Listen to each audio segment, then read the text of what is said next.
Good afternoon and welcome to this press conference. Today we have with us Professor Gabriella Citroni, Chair of the Working Group on Enforced or Involuntary Disappearances. And this is following her presentation of the Working Group's report to the General Assembly's Third Committee, which happened this morning. So Professor Citroni has been a member of the Working Group since 2021, and she was appointed as Chair-Rapporteur just last month. We will ask Professor Citroni to say a few words, and then we will take questions. Please, Madam. Thank you. Thank you very much. Good afternoon, everyone. I'm pleased, and thank you for coming, and I'm pleased to summarize what we presented to the General Assembly this morning and last month also to the Human Rights Council in Geneva. We presented our annual report that covers the period May 2023, May 2024. The working group is one of the is the oldest thematic spatial procedure that existed since 1980. We've registered in total 61,626 cases of enforced disappearances since then, since 1980, referring to 115 states. Out of those cases, we still have more than 48,619 cases concerning 100 states that we regard as outstanding. Outstanding in our jargon, meaning that they have not been clarified, since our main mandate is a humanitarian one, that is to elucidate or help relatives elucidating the fate and whereabouts of their loved ones. I would say that our success rate, therefore, depends on whether states do engage or don't engage with us. Over this reporting period, we have transmitted 998 new cases of enforced disappearances concerning 37 states. And 701 were transmitted under what we call urgent procedure. That would mean that it's an enforced disappearance that commenced within the previous 3 months. What does this convey? That unfortunately enforced disappearance remains an ongoing reality, a global phenomenon, and the working group remains as necessary as it was in 1980. Over the same reporting period, we also issued a thematic report dealing specifically with enforced disappearances and elections. So how these two phenomena relate to each other. Enforced disappearances in the period leading to elections, during the elections, and afterwards, how the two reinforce each other. And then we presented a report that is the first of its kind because we conducted, it's not a country visit, but a visit to the African Union judicial and human rights organs and other sub-regional bodies. The idea was to look at enforced disappearance in the context of the African continent and understand why it is invisibilized. That's one of the main findings. The numbers we have, it's clearly there is clearly an under-reporting phenomenon. And we therefore wanted to interact with the judicial bodies existing in the continent.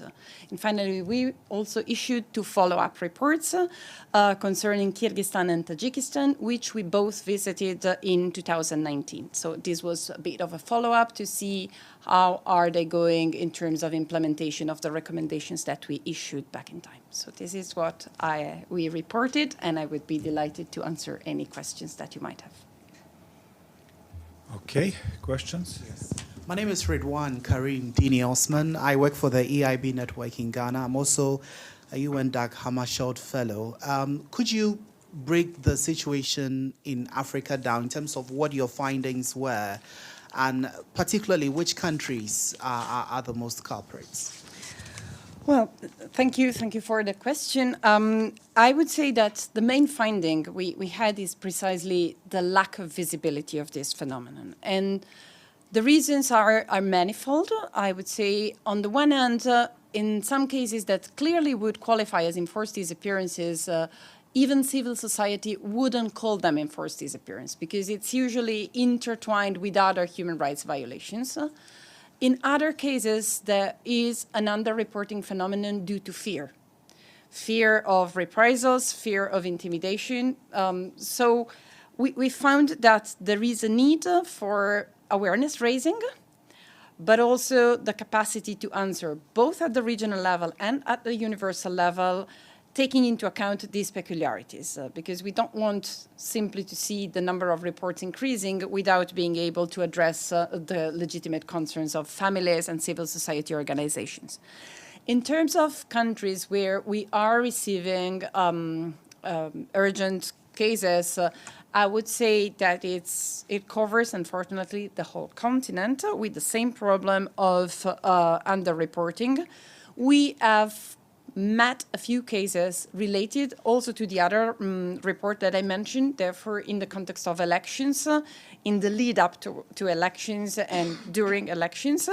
And we also found that there are, well, I would say there is a difference between sub-Saharan Africa and Saharan Africa, but nevertheless, both are concerned with enforced disappearance. In terms of the organs of the African Union, they have been dealing with enforced disappearance. They are streamlining their efforts, and we are trying to act in a coordinated manner. So I guess it's 2 years ago, they adopted guidelines on enforced disappearances in Africa to precisely also help this phenomenon emerging and finding effective answers. So that's... Just a quick one. So you talked about the intersectionality with elections. There are a lot of countries that are also yet to go to the polls.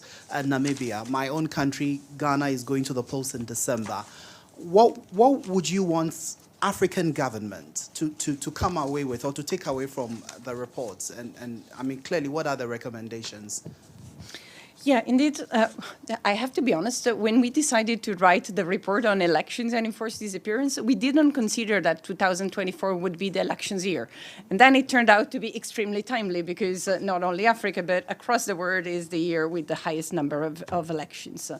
One general point I would emphasize is that we have recommendations directed not only at states, but also at online platforms operators, because of the role they would play in this context, electoral bodies, the international community as a whole, and the Office of the High Commissioner. So the first answer I would give is that the efforts to be undertaken must be undertaken cooperating with each other. So it's a multi-stakeholder process. If states do adopt measures alone, this is not going to really perform unless also other stakeholders would cooperate.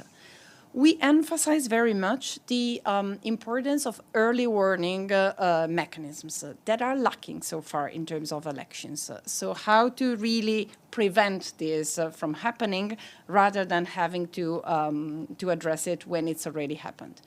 And in elections, we registered a high number of the so-called short-term enforced disappearances, meaning people who disappear for a relatively short amount of time and then would reappear.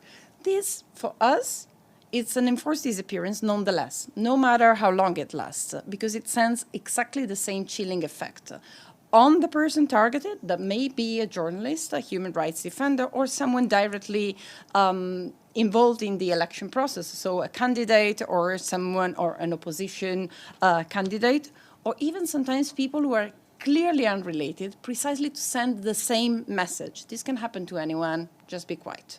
So there is where we have to work, to try to prevent and to have early warning mechanisms that prevent this from happening, even for just a few hours or a few days. Thank you. My name is Abdul Hamid. I am from the Arabic daily, Al-Quds Al-Arabi. Thank you for the briefing. I want to ask you if your report included what's going on in Gaza and the West Bank. Normally, the Israelis raid homes in the middle of the night. They take their wanted people, and then the family will spend days, weeks, sometimes months before knowing where they are. Are these cases included in the report? Thank you very much. Thank you for the question.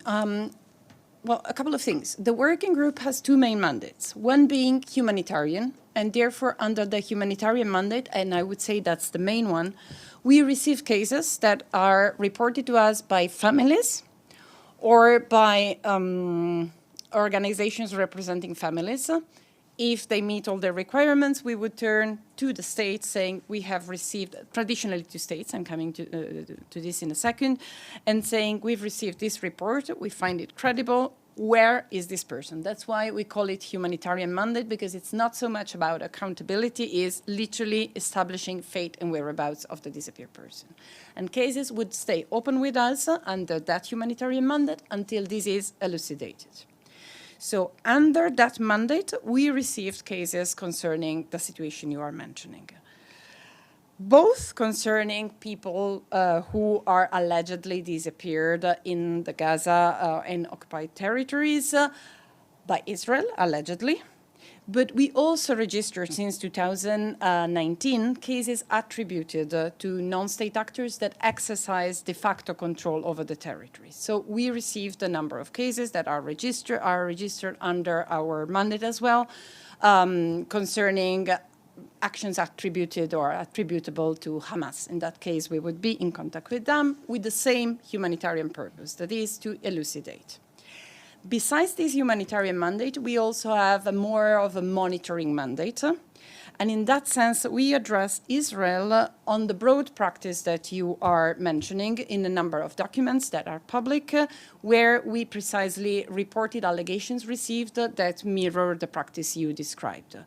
Our allegations are public, and also the answers or lack thereof of answers from states to those allegations. Thank you. My name is Justicia Shpenada Hammarskjöld's Fellow, a journalist for Eagle FM from Namibia. I wanted to get from you, what are the biggest challenges faced in terms of addressing enforced disappearances globally? And what key recommendations do you have for countries that are reporting high rates in terms of enforced displacement?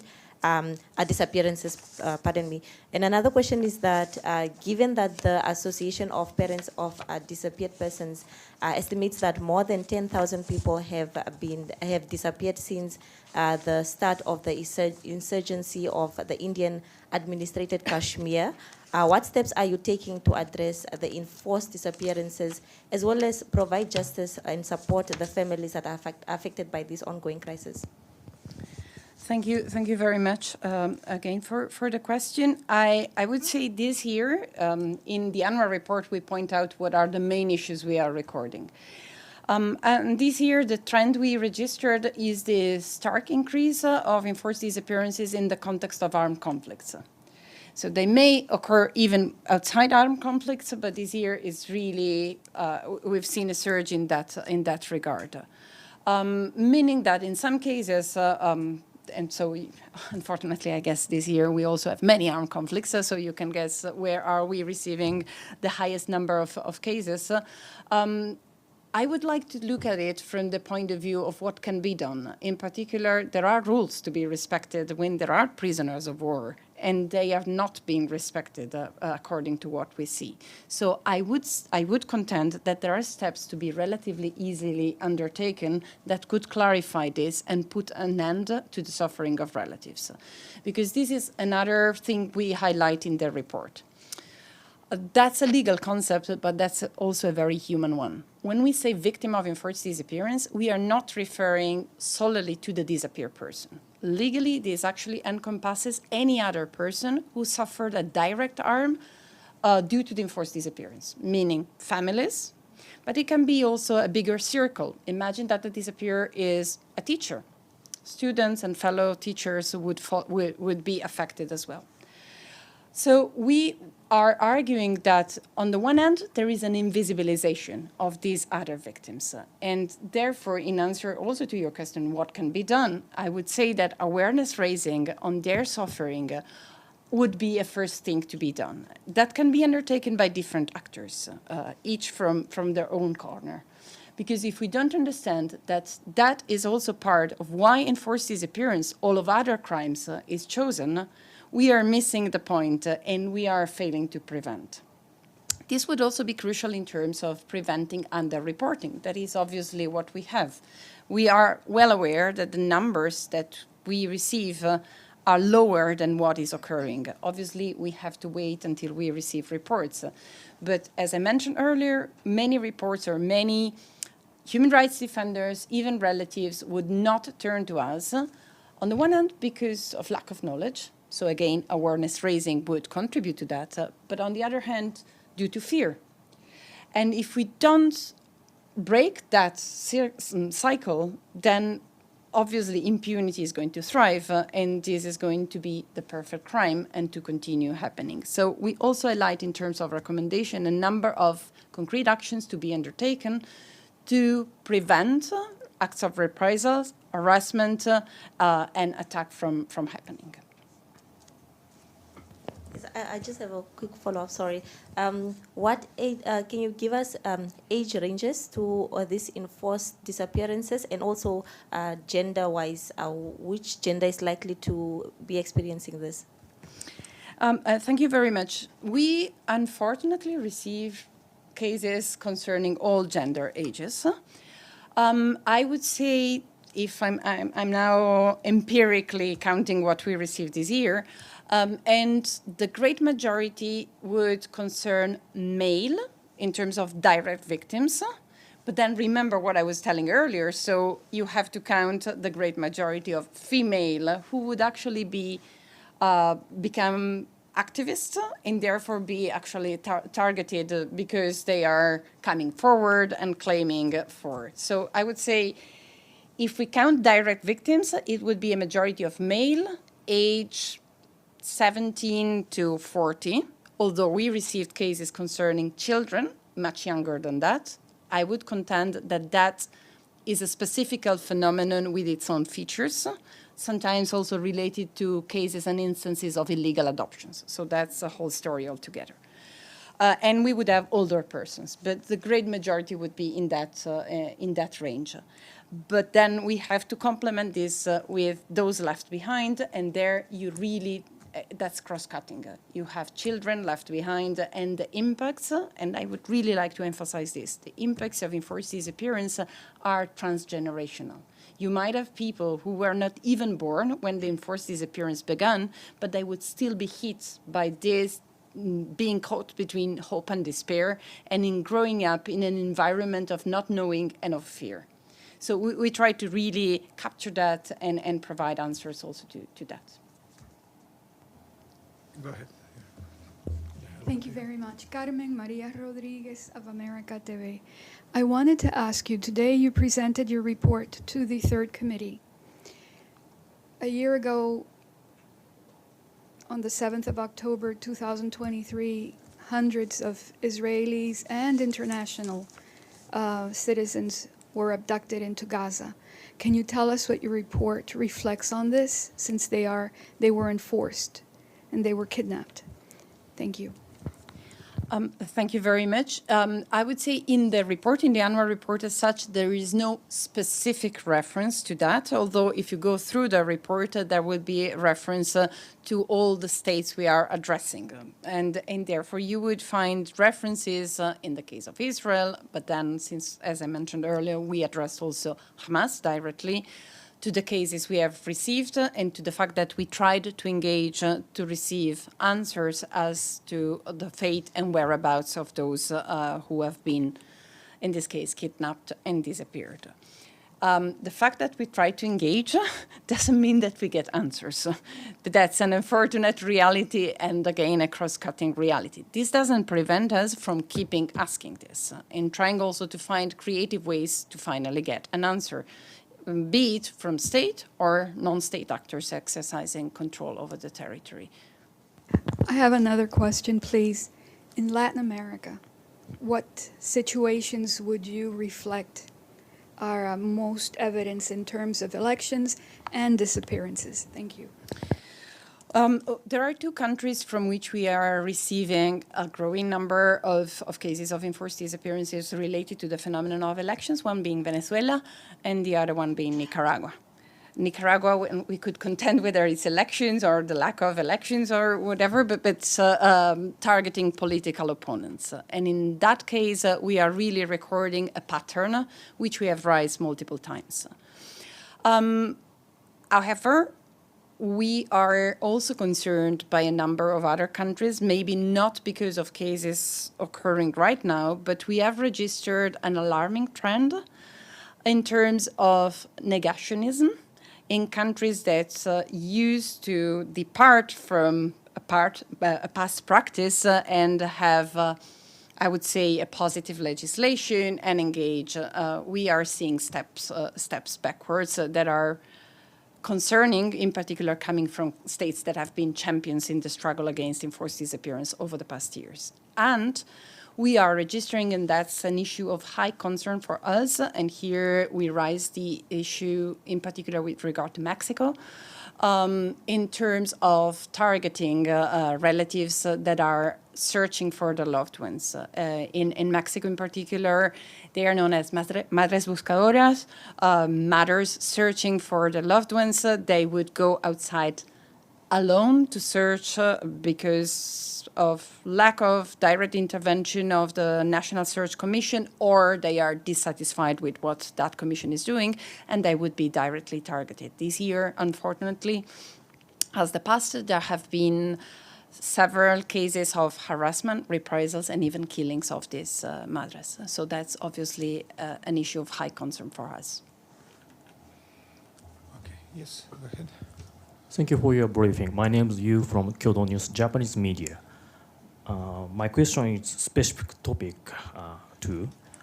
It is about the DPRK in North Korea. Could you give me a comment about the DPRK, including the issue of Japanese abductee by DPRK? Thank you. Thank you very much. That's an issue that the working group has been dealing over the past several years. As I mentioned, we try keeping to engage with certain states. Doesn't mean that they would answer to us, but we keep trying. We are persistent, if anything. We are aware of that specific phenomenon that has been registered, and to an extent you would find it reflected into the paragraphs of the report concerning the specific country.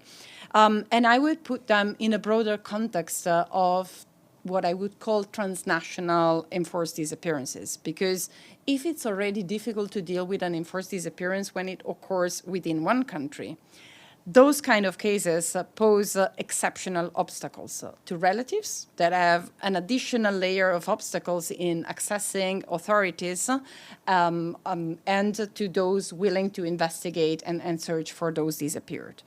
Therefore, we as a working group keep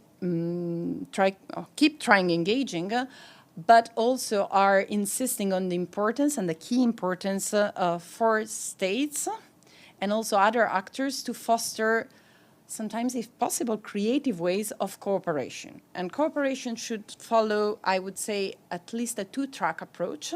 On the one hand, mutual legal assistance that would go a long way in elucidating, but also a humanitarian assistance that would be also to relatives. And again, sometimes just moving away from the accountability part that is crucial and that can't be left behind, but nevertheless focusing on the more pressing need that would be for relatives, in particular relatives that are aging and that have been waiting for many years to have answers. That would give them some sort of closure, and this would be without prejudice to afterwards establishing accountability. But if we focus on that humanitarian part, I guess we would go, and also the cooperation focuses on that aspect, I guess we would go a long way towards establishment of truth and giving closure to families. Thank you. Just before we continue, let's take a question online. Iftikhar, I see you had your hand up for a while. Please go ahead. Thank you. This is Iftikhar Ali from Associated Press of Pakistan. Could you please identify countries where large-scale and forced disappearances take place and who do not even respond to your questions? Okay, this would be a bit depressing if I tell you all those that are not answering to our questions. But as I said, I would rather focus on the fact that we are persistent. Nevertheless, this year we express particular concern in terms of large numbers received concerning the conflict in Ukraine, therefore our attempt to engage with the Russian Federation, and there I do have to say that so far we have not been successful in engaging in a constructive dialogue, but we keep trying. We received a large number of cases of enforced disappearances concerning Pakistan, although there I do have to say that we have an ongoing dialogue with Pakistan, and therefore we are in discussion on various cases and various pending issues. We also received an increasing number of cases that we referred to the Houthis in Yemen. So as I mentioned, we are also addressing non-state actors and those exercising government-like functions in Sana'a. So we received an increasing number. I would point these as the highest numbers that we received this year. Although, again, sometimes I refrain from using numbers as an indicator, because here I would rather focus on the fact that even one of these persons, it really has a multiplier effect in terms of human suffering, and it may even affect entire communities. So I answer to the question because I think it's telling, and it's also important to detect patterns, moda operandi, and so on and so forth. But nevertheless, again, from the humanitarian perspective, I would focus on the human suffering that even one of these cases would cause. Yes, go ahead. John Metzler, WorldTribune.com. Say, could you please address the situation in Iran? Because they've had 2 elections this year, both of which had rather dismal turnout, but nonetheless, I would presume this is precisely one of the countries where this would be going on. And then in the second part of my question, without names, specifics, or anything like that, what is your typical profile, if you will, of the kind of person a particular regime would pick up and stop from voting in an election? Thank you. Okay, thank you very much. Indeed, Iran is also one of the states we've received cases from. I would say that, unfortunately, that's an ongoing phenomenon. So it's not only this year. We have a large number of cases registered with regard to Iran since the past. So we have not seen any decrease, if something, an increase. The profile is, I would say, wide in terms of whomever is perceived as opposition. And therefore, it's a broad understanding on the other side of who could be perceived as opposition. Going from bloggers, from people involving also in terms of social media activity, it would even encompass singers and rappers that have been perceived as actually contrary to the political environment. So we have seen a stark increase in that kind of figures that you wouldn't expect. You know, a YouTuber you wouldn't expect to be targeted, but we have seen a high increase there.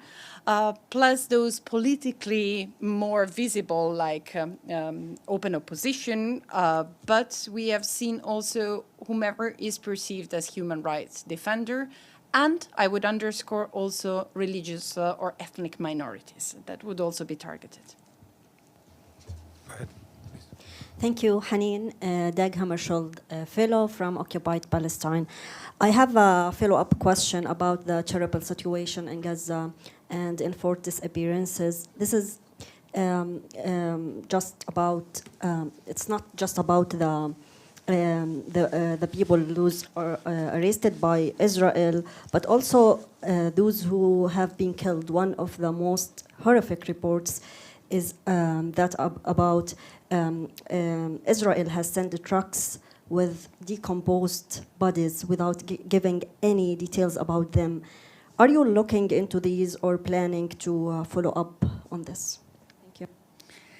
Thank you very much. Under the humanitarian mandate that I was mentioning, we would stop considering a case when the fate is clarified, but we have certain requirements to clarify a case. So if an answer we get is the person is dead, but we don't have, for example, details on the circumstances of how it happened or on how a body has been identified and measures taken to return that body to the family, we would most likely, under the humanitarian mandate, keep the case open. So we are receiving some cases that would fall under these particular circumstances. But also from the from the monitoring perspective, we would engage in terms of what the right to know the truth entails. And the right to know the truth entails also when there is an allegation that there are dead bodies, unidentified dead bodies, that could include people reported disappeared, to actually take all the measures to identify those bodies, respect the mortal remains, which I would underscore, it seems common sense, but it's not necessarily what is done, and taken all measures to identify those bodies in a dignified manner and eventually return them to the families. There we are engaging together also with other special procedure mandate holders, for example, including the Special Rapporteur on extrajudicial and arbitrary executions, to engage with the state, calling on the state you mentioned, but also other states, because unfortunately that's a common situation also elsewhere, to undertake all necessary measures to live up to the obligations they have under international law. Yes, in the back we have. Thank you. So I'm Musala from Azerbaijan News Agency report. Enforced disappearance is a problem encountered by thousands in Azerbaijan for almost 3 decades. According to Azerbaijani government, more than 4,000 Azerbaijani are still missing as a result of the aggression by Armenia. I'm just wondering, do you work with Azerbaijani government? Do you have any I'm going to get here the number. So we do have cases concerning or registered. We have registered or received 34 cases of enforced disappearance that we refer to Azerbaijan. Again, when I give you these numbers, consider that that's what reaches us. That this doesn't mean that it reflects the real number of cases occurred. Obviously, when we receive these cases, we would turn to the state because as we do, I say that our mandate is like being a postman. We would try to act as a channel of communication between families and the government, and therefore, under those circumstances, we would engage. And we have been meeting with the government, and we are trying to progress in terms of elucidating those cases.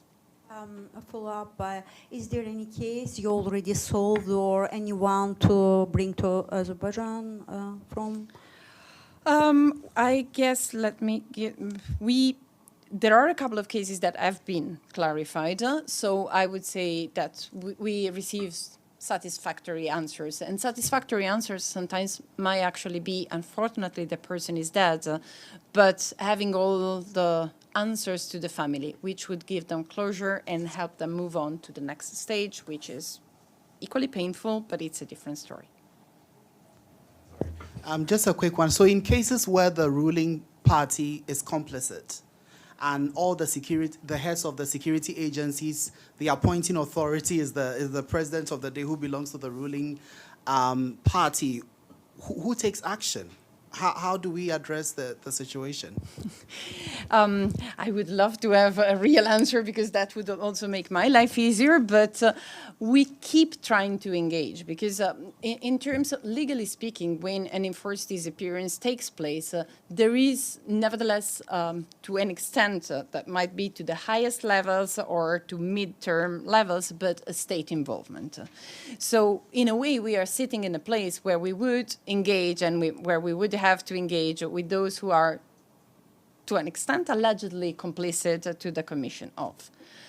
I would suggest that, on the one hand, we have to take into account that the way we look at this phenomenon, I would love for it to be something short-term. We ask, we get a question, and then we close, we turn the page, and we move on. In the experience of the working group, this is unfortunately not the case. That's at least a mid long-term engagement, meaning that there might be political changes. And that's when you find interlocutors that can help elucidate. So we are dealing with a number of states that, for example, moved past certain particularly critical moments in they set up, for example, search commissions, truth commissions, that are really looking into what happened and are starting to deliver answers. There are obviously certain and critical requirements for that, but I would contend that this is heartening in terms of looking at a possible different future. Yes, Abdulhamid. Thank you again. I just want to ask you one question about your relation with Human Rights Council and your mandate. Is it similar to the special rapporteur? Would they not considered UN staff? Yeah, I'm independent. Yeah? I am independent and I'm not staff. So it's a panel rather than one person? Yeah, so That- here the can you difference explain is just that working groups are usually composed of 5 members, and they would be 1 member for each region in terms of the UN. So I would be for Western Europe and rest of the world, and I have colleagues representing the Americas, Asia, Africa, and Latin America. So that's just a different composition. It's 5 instead of 1, but then in terms of mandate, appointment, our relation to the Human Rights Council, that would be the same. Yes, it's part of the special procedures. It's, the same. There's 4 or 5 working groups on different issues. Anybody else? I think if that's all, and online we have no questions. So thank you all for coming, and thank you. And we'll see you next time.